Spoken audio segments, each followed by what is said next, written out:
ធានបទពិសេសនេះគឺសម្រាប់គ្រប់គ្នាតែម្ដងអញ្ចឹងអ្វីដែលខ្ញុំចែករំលែកសម្រាប់ការធ្វើវីដេអូនេះគឺផ្ដោតទៅលើការឆ្លុះមើលក្នុងការពិតឆ្លុះមើលក្នុងការពិតក្នុងអិរិយាបថទាំង4ឆ្លុះមើលក្នុងការពិតក្នុងអិរិយាបថទាំង4ហើយអិរិយាបថទាំង4នេះគឺសំដៅទៅដល់ដេកដើរឈរអង្គុយ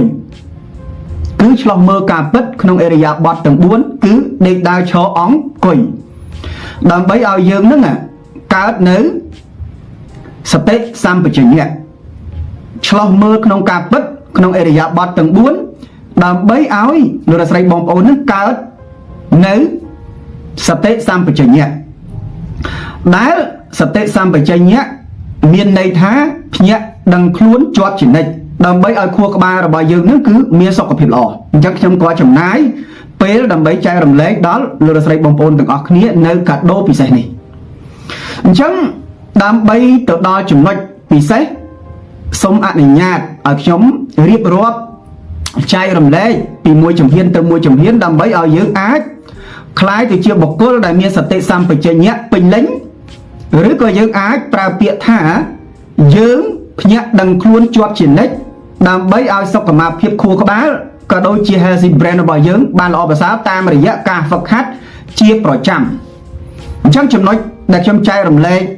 ពាក់ព័ន្ធជាមួយនឹងផ្នែកទាំងអស់នេះទី1ឲ្យបងប្អូនយល់ដឹងនៅដំណើរនៅលទ្ធផលហេតុអីបានត្រូវចេះឆ្លោះមើលការពិតក្នុងអិរិយាបថទាំង4ហ្នឹងទី1ទី2ខ្ញុំប្រាប់អំពីរបៀបវិធីតើត្រូវធ្វើដូចម្ដេចដើម្បីកកើតសម្រេចបានខ្លាយទៅជាបុគ្គលដែលភ្ញាក់សតិស្មារតីភ្ញាក់ដឹងខ្លួនជានិច្ចអញ្ចឹងយើងចូលទៅដល់ចំណុចទី1តែម្ដងតើហេតុអីបានជាលោកស្រីបងប្អូននឹងត្រូវតែចេះមានជំនាញហ្វឹកហាត់ដើម្បីឆ្លោះមើលក្នុងការពិតក្នុងអិរិយាបថទាំង4គឺដើម្បីឲ្យលោកស្រីបងប្អូននឹងកើតនៅការដឹងគឺកើតនៅក្នុងការដឹងការពិតការដឹងការពិតនៅក្នុងអិរិយាបថទាំង4ដេកដើរឈរអង្គុយឬឲ្យខ្លាយទៅជាបុគ្គលដែលមាននៅសតិសម្បជញ្ញៈបុគ្គលដែលភ្ញាក់ដឹងខ្លួនជាប់ជានិច្ចចុះភ្ញាក់ដឹងខ្លួនជាប់ជានិច្ចនឹងដើម្បីអ្វីគឺដើម្បីឆ្លើយតបឲ្យត្រឹមត្រូវដំណើរគឺដើម្បីឲ្យដឹងខុសដឹងត្រូវដឹងកិច្ចដឹងកាលដឹងកម្មដឹងមនុស្សដឹងធម្មជាតិដើម្បីឲ្យខ្លាយទៅជាមនុស្សមួយដែលឆ្លើយតបក្នុងស្ថានភាពរស់នៅជីវិតនឹងបានល្អប្រសើរដើម្បីឲ្យខ្លាយទៅជាបុគ្គលដែលអាចដោះស្រាយបញ្ហានៅក្នុងជីវិតនឹងបានត្រឹមត្រូវដំណើរល្អប្រសើរហើយដើម្បីឲ្យជីវិតនឹងខ្លាយទៅជាជីវិតមួយដែលប្រើប្រាស់បានត្រឹមត្រូវដើម្បីឲ្យលោកស្រីបងប្អូនប្រើប្រាស់ជីវិតបានត្រឹមត្រូវត្រូវដំណើរភ្លឺស្វាងត្រូវដំណើរសេចក្តីសុខឬក៏ជោគជ័យជីវិតដែលមានសេរីភាពពិតប្រាកដផ្ដើមចេញពីលោកស្រីបងប្អូននឹងមានសតិសម្បជញ្ញៈឬក៏ភ្ញាក់ដឹងខ្លួនគ្រប់ពេលវេលាជាប់លាប់ជានិច្ចអាហ្នឹងគឺជាមូលហេតុដែលខ្ញុំធ្វើវីដេអូខ្លីចែករំលែកឲ្យលោកស្រីបងប្អូនទាំងអស់ហ្នឹងអញ្ចឹងចូលទៅដល់កលឹះក្នុងការអនុវត្តធ្វើម៉េចឲ្យសម្រេចបាននៅភាពដឹងប្រកបនៅក្នុងអិរិយាបថទាំង4នេះគឺសំដៅទៅដល់ដេកដើរឈរអង្គុយហើយមានសតិសម្បជញ្ញៈពេញលេញអញ្ចឹងវាឆ្លងកាត់តកតងជាមួយនឹងការ training តកតងជាមួយនឹងការហ្វឹកហាត់ការអនុវត្តអញ្ចឹងខ្ញុំចែកកលឹះមធ្យោបាយខ្លីខ្លឹមដើម្បីយកទៅអនុវត្តក្នុងជីវភាពប្រចាំថ្ងៃរបស់លោកស្រីបងប្អូនទាំងអស់គ្នានឹងដើម្បីឲ្យល្អប្រសើរឲ្យរីកចម្រើនឲ្យអាចដោះស្រាយបញ្ហាជីវិតនឹងបានលឿនលើយត្រូវត្រង់ដំណើរអញ្ចឹងខ្ញុំសូមចែករំលែកនៅកលឹះអនុវត្តមាន2ចំណុចសំខាន់ប៉ុន្តែមុននឹងដល់ការចែករំលែកមុននឹងការអនុវត្តទាំងអស់ហ្នឹងបងប្អូនត្រូវស្ដាប់ឲ្យទាន់នៅពាក្យកលឹះពាក្យកលឹះនោះគឺសំដៅថាពេលដែលបងប្អូនឆ្លោះបញ្ចាំងឬក៏ឆ្លោះមើលការពិតនៅក្នុងអិរិយាបថទាំង4ហ្នឹងបងប្អូនត្រូវអនុវត្តផ្សារភ្ជាប់ធ្វើម៉េចឲ្យគោរពនៅគោលការណ៍ទី1គឺគ្រាន់តែដឹងហើយមិនប្រតិកម្មគ្រាន់តែដឹងមិនប្រតិកម្មដែលខ្ញុំប្រើភាសាអង់គ្លេសថា just know is not react គ្រាន់តែដឹងមិនប្រតិកម្មតែគ្រាន់តែដឹងអាចឆ្លើយតបបាន responsibility ឬក៏ respond ព្រោះ respond នោះគឺសំដៅទៅដល់ការឆ្លើយតបជាវិជ្ជមានដើម្បីឲ្យយើងនឹងកើនឡើងនៅសតិសម្បជញ្ញៈល្អប្រសើរផ្ទុយអំពីការប្រតិកម្ម ប្រតិកម្មនឹងវាធ្វើឲ្យខួរក្បាលមានបញ្ហាធ្វើយើងបាត់សតិធ្វើយើងខូចសតិវិញទើបខ្ញុំប្រើពាក្យថាគ្រាន់តែដឹងហើយកុំប្រតិកម្មតែអាចឆ្លើយតបបានគេហៅថា just know is not react នៅក្នុងដំណើរនៃការឆ្លុះបញ្ចាំងក្នុងការពិតដែលយើងកំពុងរស់នៅសប្តាហ៍ហ្នឹងឯងអញ្ចឹងតើយើងឆ្លុះបញ្ចាំងមើលនៅក្នុងការពិតនៅក្នុងអេរិយាបថទាំង4នៃការដេកដើរឈរអង្គុយរបស់យើងហ្នឹងយើងឆ្លុះបញ្ចាំងយើងមើលនៅក្នុងការពិតស្អីខ្លះអញ្ចឹងខ្ញុំលើកឡើងតកតងជាមួយនឹងការឆ្លុះបញ្ចាំងហ្នឹងវាមានពីរផ្នែកសំខាន់ផ្នែកទី1គឺយើងត្រូវតែឆ្លុះបញ្ចាំងត្រូវតែមើលក្នុងការពិតហ្នឹងគឺមើលមកកាន់ខ្លួនឯងឆ្លុះមើលការពិតក្នុងខ្លួនឯងនិងឆ្លុះមើលការពិតនៅខាងក្រៅខ្លួនឆ្លុះមើលការពិតក្នុងខ្លួនឯងនិងឆ្លុះមើលការពិតខាងក្រៅខ្លួនដែលអនុវត្តពាក់ព័ន្ធជាមួយនឹងគ្រាន់តែដឹងមិនប្រតិកម្ម just know is not react អញ្ចឹងការឆ្លុះបញ្ចាំងតាក់ទងជាមួយនឹងខ្លួនឯងជាអត្តភាពទី1ហ្នឹងតើស្អីគេខ្ញុំអត់ចង់ឲ្យលោកអ្នកស្រីបងប្អូនទៅឆ្លុះបញ្ចាំងអត្តភាពទី2ទៅកាន់ខាងក្រៅខ្លួនទេកាលណាតែយើងឆ្លុះបញ្ចាំងយើងមើលទៅខាងក្រៅខ្លួនខ្លាំងពេកយើងនឹងខ្លាយទៅជាមនុស្សមួយដែលមានបញ្ហាសតិស្មារតីវិញយើងមិនអាចកើតសតិស្មារតីឬក៏ភ្ញាក់ដឹងខ្លួនជាប់ចំណិចទេឬក៏ភ្ញាក់ដឹងខ្លួនជាប់ចំណិចទេពីព្រោះវាខុសដំណើរនៃដំណើរលូតលាស់ផ្នែកខួរក្បាលគេហៅថា healthy brain training ណាសង្ឃឹមថាបងប្អូនយល់នៅអ្វីដែលខ្ញុំចែករំលែកដើម្បីរំគាយសេចក្តីឲ្យខ្លីដើម្បីបងប្អូនយកទៅអនុវត្តតាមគោលការណ៍ដែលខ្ញុំបានពិសោធន៍ឃើញការពិតអញ្ចឹងចំណុចទី1បងប្អូនត្រូវឆ្លុះបញ្ចាំងត្រូវមើលការពិតចំពោះខ្លួនឯងមើលការពិតចំពោះខ្លួនឯងហ្នឹងតើមើលការពិតចំពោះខ្លួនឯងហ្នឹងមានអ្វីខ្លះត្រូវចំណុចអ្វីខ្លះក្នុងស្ថានភាពអ្វីខ្លះទី1បងប្អូនឆ្លុះបញ្ចាំងមើលការពិតនៅក្នុងខ្លួនឯងក្នុងអេរិយាបថទាំង4ហ្នឹងទី1គឺមើលទៅលើស្ថានភាពផ្លូវចិត្តទី2ត្រូវមើលការពិតនៅក្នុងខ្លួនឯងហ្នឹងផ្ដោតលើស្ថានភាពផ្លូវវាចាទី3ផ្ដោតទៅលើស្ថានភាពផ្លូវកាយទី4ផ្ដោតលើស្ថានភាពផ្លូវធម៌ពលដែលផ្សារភ្ជាប់ជាមួយនឹងគ្រាន់តែដឹងមិនប្រតិកម្មតែអាចឆ្លើយតបបានសង្ឃឹមថាបងប្អូនយល់នៅអ្វីដែលខ្ញុំនិយាយកន្លែងហ្នឹងណាខ្ញុំព្យាយាមសង្ខេបដើម្បីបងប្អូនយល់ស៊ីជម្រៅហើយចាប់ពាក្យកូដឲ្យបានពាក្យកូដឲ្យបានឬក៏ keyword ឲ្យបានអញ្ចឹងពាក់ព័ន្ធជាមួយនឹងការឆ្លុះបញ្ចាំងបងប្អូនត្រូវឆ្លុះបញ្ចាំងពាក់ព័ន្ធនឹងស្ថានភាពផ្លូវចិត្តតើស្ថានភាពផ្លូវចិត្តរបស់បងប្អូនសប្តាហ៍ថ្ងៃហ្នឹងតើបងប្អូនកំពុងគិតអីយើងអាចសរបញ្ជាក់ថាយើងកំពុងតែមានបញ្ហាតាក់ទងនឹងផ្លូវចិត្តនៅពេលដែលយើងកើតទុក្ខច្រើននៅទៅពេលដែលយើងសែតច្រើននៅពេលដែលយើងខូចចិត្តច្រើននៅពេលដែលយើងអស់សង្ឃឹមច្រើនគឺ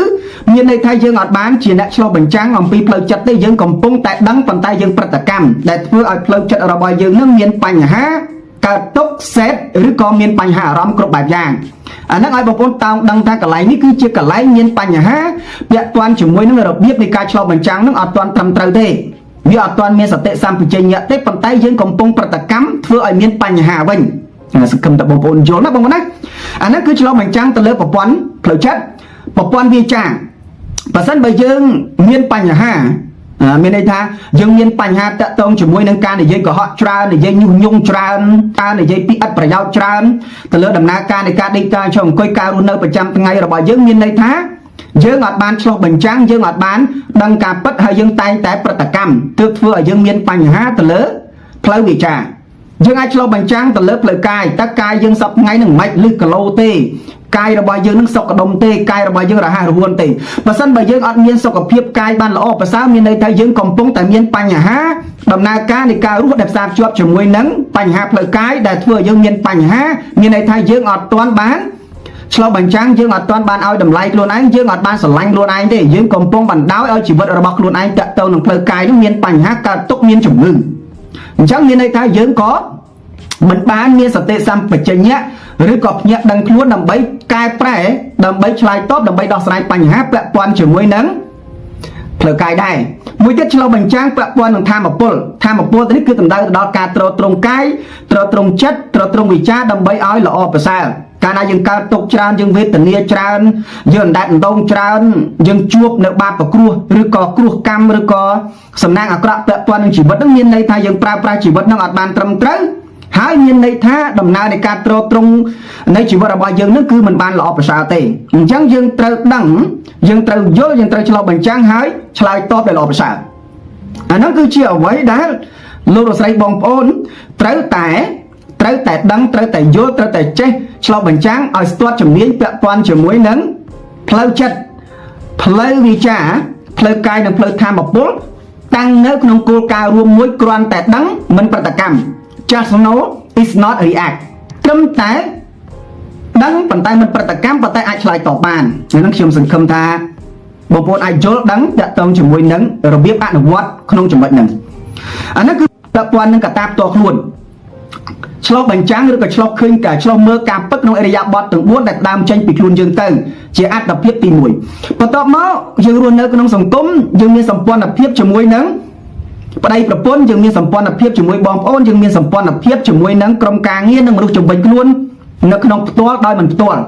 តាមរយៈផ្ទាល់ដោយមិនផ្ទាល់អញ្ចឹងយើងត្រូវចេះឆ្លុះបញ្ចាំងនៅក្នុងការពិតក្នុងអរិយាបថនៃការតំណែងតំណងជាមួយមនុស្សនៅជុំវិញខ្លួនឯងជាមួយនឹងបរិស្ថានជាមួយនឹងធម៌ពលអញ្ចឹងមនុស្សនៅខាងក្រៅខ្លួនយើងក៏វាប្រហាក់ប្រហែលជាមួយយើងដែរគ្រាន់តែគេនឹងវានៅក្រៅខ្លួនយើងអញ្ចឹងពេលដែលយើងដឹងខ្លួនយើងហើយពេលដែលយើងច្បាស់ជាមួយខ្លួនឯងហើយច្បាស់ទៅលើផ្លូវចិត្តច្បាស់ទៅលើផ្លូវវិជ្ជាច្បាស់ទៅលើផ្លូវកាយ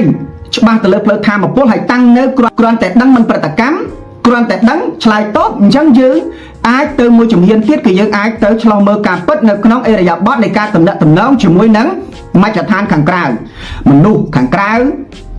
បរិស្ថានខាងក្រៅព្រឹត្តិការណ៍ខាងក្រៅនិងអ្វីដែលទ្រទ្រង់មជ្ឈដ្ឋានខាងក្រៅ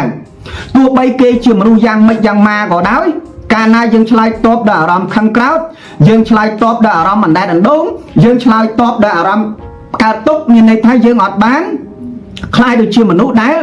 យល់ការពិតដឹងការពិតឬក៏មានសតិសម្បជញ្ញៈដើម្បីអាចឆ្លុះឃើញការពិតនៅក្នុងខ្លួនយើងទេគឺយើងកំពុងតែរស់នៅក្នុងការវង្វេងស្មារតីហើយកើតទុក្ខវេទនាតាមរយៈនៃការមិនដឹងការពិតឬក៏មិនបានប្រើនៃការ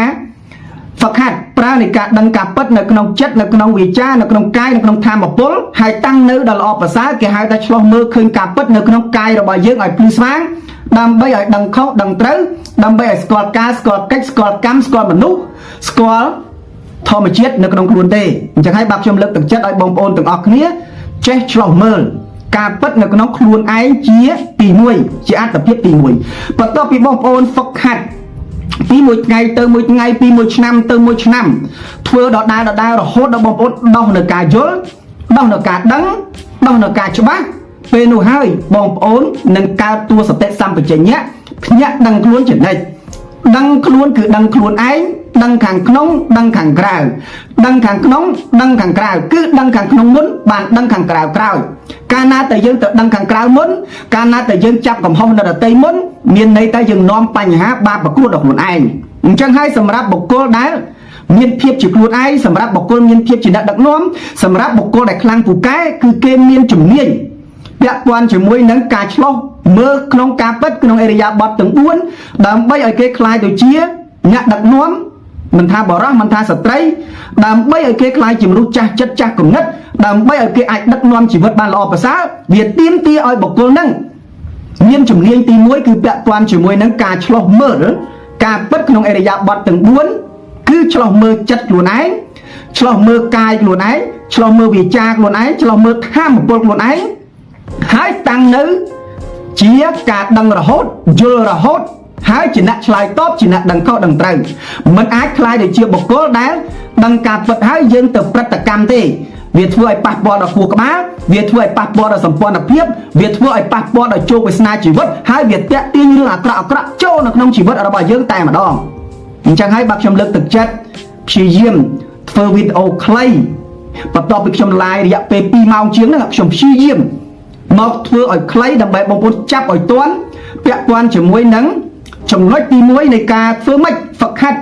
ឲ្យប្រព័ន្ធការគិតរបស់យើងនឹងរឹងមាំល្អប្រសើរខ្លាយទៅជាបុគ្គលដែលមានគុណភាពពីខាងក្នុងទៅមានគុណតម្លៃពីខាងក្នុងទៅហើយអាចជួយខ្លួនឯងឲ្យមានសេចក្តីសុខសេចក្តីចម្រើនហើយអាចរស់នៅក្នុងភាពជាខ្លួនឯងដែលផ្ដើមចេញអំពីការឆ្លោះមើលការពិតឬក៏ឆ្លោះឃើញការពិតនៅក្នុងកាយហើយនៅក្នុងអរិយាបថទាំង4ដែលផ្ដើមចេញអំពីការឆ្លោះឃើញការពិតនៅក្នុងផ្លូវចិត្តរបស់យើងដែលខ្ញុំលើកឡើងខាងដើមហ្នឹងឯងអញ្ចឹងពេលដែលបងប្អូនឆ្លោះមើលអញ្ចឹងហើយបងប្អូនតាំងនៅក្នុងស្ថានភាពគ្រាន់តែដឹងមិនប្រតិកម្មដែលខ្ញុំប្រើភាសាអង់គ្លេសថា just know is not react ប៉ុន្តែមិនមែនមានន័យថាបងប្អូនមិនឆ្លើយតបទេគឺអាចឆ្លើយតបគឺអាចឆ្លើយតបបានក្នុងទម្រង់ដឹងខុសដឹងត្រូវនឹងឯងបន្ទាប់ពីបងប្អូនបានយល់បានដឹងបានស្ទាត់ជំនាញដឹងខាងក្នុងខ្លួនឯងហើយយល់ពីក្នុងខ្លួនឯងហើយបងប្អូននឹងងាយយល់អ្នកដទៃមែនតើងាយនឹងយល់មនុស្សនៅជុំវិញខ្លួនឯងមែនតើងាយនឹងដឹងមនុស្សនៅជុំវិញខ្លួនឯងមែនតើងាយនឹងដឹងព្រឹត្តិការណ៍ខាងក្រៅមែនតើងាយនឹងដឹងធម៌ពលខាងក្រៅមែនតើពេលនោះហើយបងប្អូននឹងក្លាយទៅជាបុគ្គលដែលមានលំនឹងផ្លូវចិត្តផ្លូវកាយបងប្អូនអាចរស់នៅជាមួយនឹងស្ថានភាពណាក៏បានដែរស្ថានភាពត្រូវចិត្តក៏សប្បាយស្ថានភាពមិនត្រូវចិត្តក៏សប្បាយពីព្រោះបងប្អូនខ្លាចទៅជា master of mind master of action master of energy master of result ខ្ញុំចង់បញ្ជាក់កន្លែងហ្នឹងណាបងប្អូនទាំងគ្នាអញ្ចឹងខ្ញុំចូលរួមប៉ុណ្ណឹងខ្លីៗដើម្បីបងប្អូនត្រេះរិះពិចារណាទៅឆ្លោះបញ្ចាំងក្នុងទីបំផុតនៃលទ្ធផលនៃការធ្វើបែបនេះគឺដើម្បីឲ្យលោកលោកស្រីបងប្អូនហ្នឹងរស់នៅក្នុងការដឹងនៅក្នុងការយល់ដឹងខាងក្នុងដឹងខាងក្រៅឆ្លើយតបដែលល្អប្រសើរដែលហៅថាមនុស្សដែលមានទំនួលខុសត្រូវដើម្បីប្រើប្រាស់ជីវិតឲ្យត្រូវត្រង់ដំណើរភ្លឺស្វាងដំណើរបានសុខដំណើរមានសេរីភាពដំណើរសុខដុមរមនាឬក៏ដំណើរដែលមានមេត្រីភាពនៅក្នុងដំណើរជីវិតអញ្ចឹងខ្ញុំចូលរួមប៉ុណ្ណឹងក្នុងគោលដៅទីបំផុតចុងក្រោយគឺដើម្បីឲ្យបានសេចក្តីសុខសេចក្តីចម្រើនរួចផុតចាកទុក្ខនិងក្លាយទៅជាបុគ្គលដែលមានភាពជាអ្នកដឹកនាំខ្លួនឯងដឹងខាងក្នុងដឹងខាងក្រៅហើយរស់នៅជាអ្នកឆ្លើយតបដែលល្អប្រសើរនៅក្នុងដំណើរជីវិតទើបយើងអាចទៅដល់ចំណុចចុងក្រោយគឺជីវិតដែលមានសេរីភាពជីវិតដែលមានសេចក្តីសុខសេចក្តីចម្រើនពិតប្រាកដ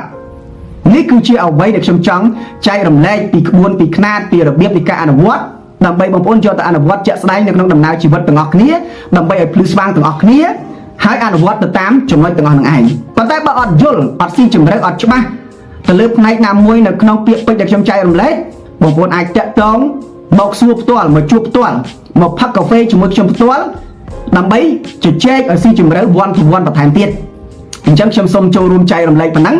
សង្ឃឹមថាបានជាធម្មទានជាគុណប្រយោជន៍សម្រាប់បងប្អូនទាំងអស់គ្នាយកទៅឆ្លងក្នុងការពិតក្នុងអេរិយាបថទាំង4ដែលបងប្អូនបានកំពុងរស់នៅមានសកម្មភាពជារៀងរាល់ថ្ងៃសូមឲ្យបានសេចក្តីសុខឃើញការពិតមានសតិស្មារតីភ្ញាក់ដឹងខ្លួនជានិច្ចហើយរស់នៅក្នុងដំណើរត្រូវត្រង់ភ្លឺស្វាងរួចចាក់ទុកនៅក្នុងដំណើរនៃការអនុវត្តជីវិតតរៀងទៅបាទអរគុណច្រើន